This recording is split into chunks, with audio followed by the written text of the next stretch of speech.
Bonjour tout le monde. Alors donc, j'espère que vous passez un excellent été et également de bonnes vacances.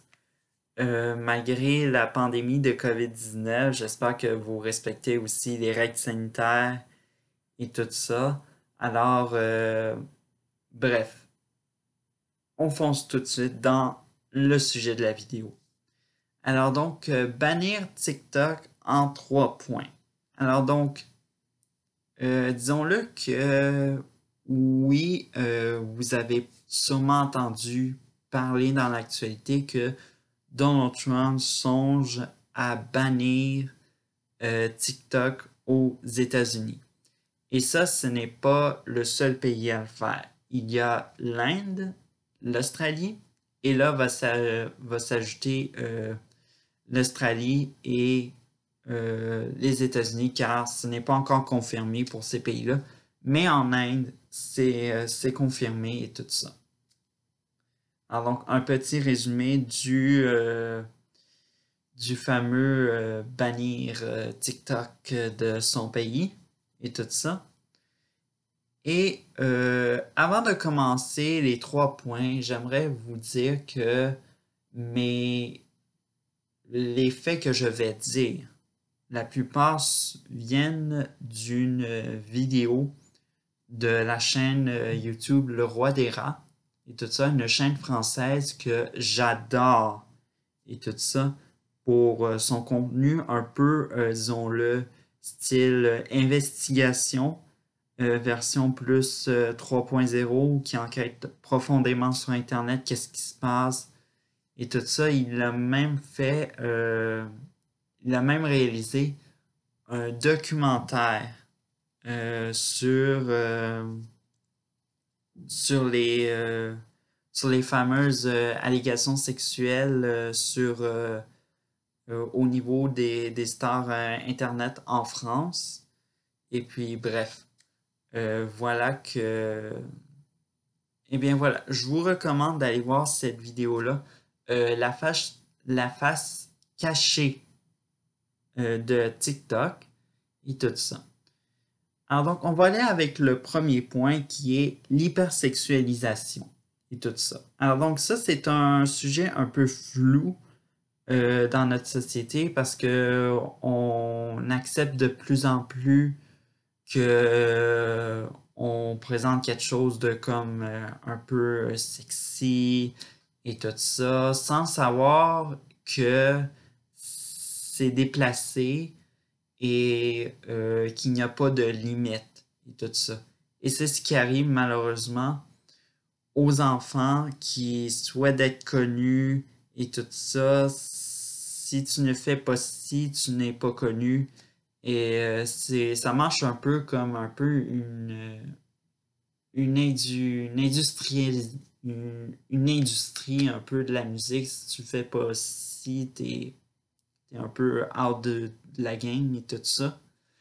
Fait que on voit beaucoup de majoritairement de filles qui soit qui font des danses un peu déplacées, tout ça en bougeant le derrière, des fois je vais dire du déhanchement, là, mais bouger le derrière, ça vous met un peu des images et tout ça. Aussi, ils dansent des fois en crew top, comme on dit, on pourrait dire, ou un chandail à bedaine et tout ça. Ça, ça nous pose des questions sérieusement euh, dans quoi ça mène ces personnes-là. Parce que, bon, il y a aussi des personnes majeures, et il y a aussi des personnes mineures. Et ces personnes-là, mineures, pour faire, disons-le, le buzz, comme on pourrait dire, ils vont récupérer de ce que les vieux font sur cette application-là et ils vont les impliquer dans dans leur recette un peu. On va piquer tout ce qui est bon dans les recettes des autres, puis on va les mettre dans notre recette et puis ça va peut-être nous faire un mélange explosif positif ou négatif. Ça, on n'en sait rien. Et tout ça. Et je pense que le meilleur exemple de mineurs qui s'hypersexualisent, c'est sûrement Danielle Cohen.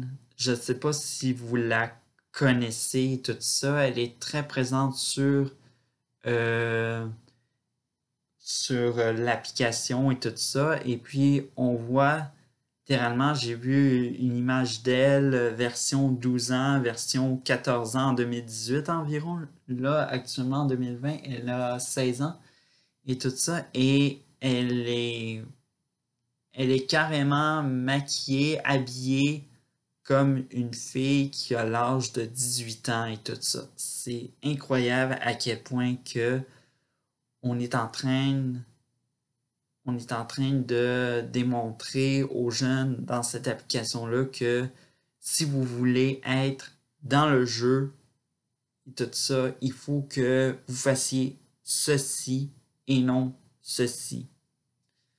Tout ça. Alors donc, ça bafoue un peu ce que TikTok veut présenter comme contenu, du contenu créatif, bref, et tout ça. Et finalement, on tombe sur des mineurs qui cybersexualisent et tout ça. Il n'y a pas juste des filles, il y a aussi des garçons qui cybersexualisent. Et puis, bref. Deuxième point, la pédophilie et tout ça. Et là, ça, c'est vraiment quelque chose que on sous-estime d'une application pour les jeunes et tout ça, mais vous savez que les pédophiles sont de plus en plus actifs sur les réseaux sociaux pour attirer les jeunes. Et malheureusement, ça tombe sur, malheureusement, des pédophiles. Et pendant son enquête, le roi des rats a totalement fait le... totalement espionné, disons-le, et a joué un peu le jeu, on pourrait dire, de même, là. A joué le jeu de rentrer en contact avec ces personnes-là. Et ces personnes-là, majoritairement, ne se cachent pas. Et je vous dis, ça, c'est vraiment un gros signe, un signe avant-coureur que vraiment, même si il y a majoritairement des mineurs pour ça, il y a aussi une minorité de prédateurs sexuels, de pédophilie qui traînent sur cette application-là. Et c'est ça ce qui est dégueulasse pour TikTok, c'est il s'est ramassé à un moment donné en 2000, c'est ça, en 2017? En 2017, en manchette sur ABC News aux États-Unis. Alors donc, c'est un père qui a découvert les conversations, les horribles conversations que sa fille a eues avec un homme qui lui demandait des photos de nudité d'elle et tout ça. Ça démontre un peu que même si cette nouvelle-là est passée, les gens ont la mémoire un peu trop courte et se posent pas littéralement de questions au niveau de la fiabilité. Est-ce que c'est bon pour mon enfant? Est-ce que ça va faire telle chose? Parce que je vous préviens que même si vos enfants sont sur cette application-là, ça n'empêche pas que vous pouvez vous mêler de ce qu'ils font dessus leur compte et tout ça parce que ce sont premièrement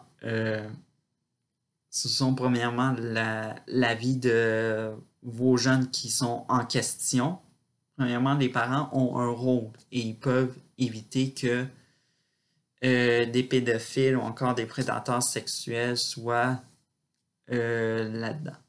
Et au niveau de ces prédateurs sexuels-là, ils ne sont pas, disons-le, gênés pour faire des commentaires un peu, disons-le, euh, dans les vidéos pour dire ouais, déhanche-toi, ouais, fais plus ça, ça va faire le buzz et tout ça.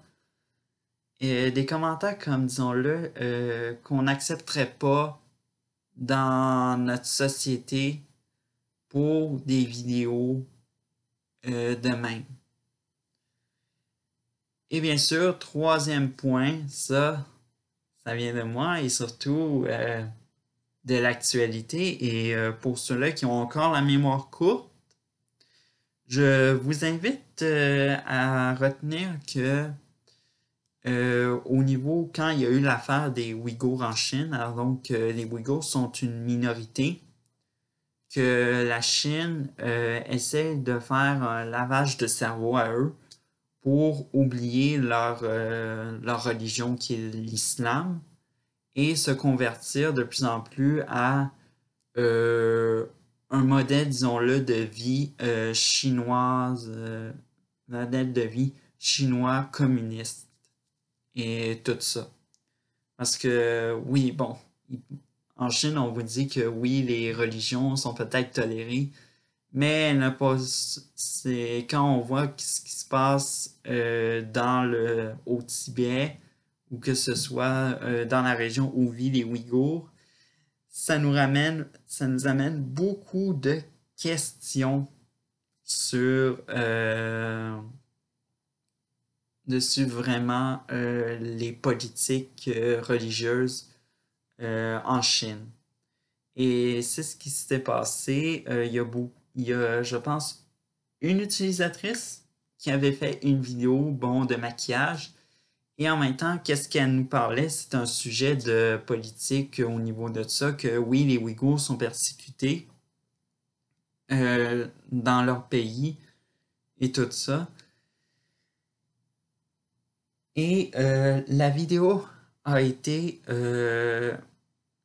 comme, disons-le, supprimée de TikTok et tout ça. Et ça m'amène comme une question un peu de liberté d'expression. Est-ce que la liberté d'expression est permise malgré que TikTok, c'est une application qui a été rachetée par une compagnie chinoise? Euh, Bref, j'arrive pas à croire que le monde, en conclusion, que le monde ne voit pas ces affaires-là, ces signes avant-coureurs que oui, ça a peut-être fait le tour du monde dans les nouvelles une seule fois, mais si vous avez, si vous attendez une nouvelle de ce type-là qui est reliée à un réseau social et tout ça, euh, posez-vous des questions, surtout quand vous êtes parent et que vos enfants sont présents sur les réseaux sociaux. Posez-vous des questions parce que vraiment, avec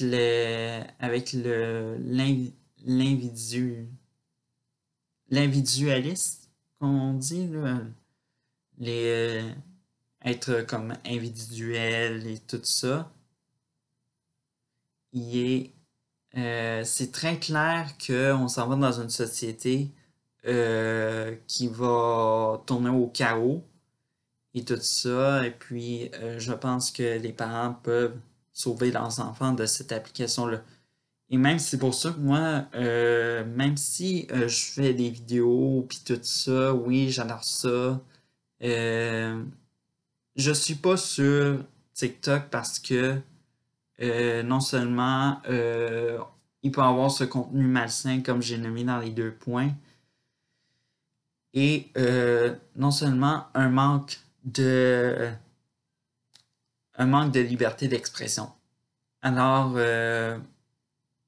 c'est un petit peu tout de ce que je sais, puis comme point pour quitter cette application-là. En effet, bref, à la prochaine vidéo.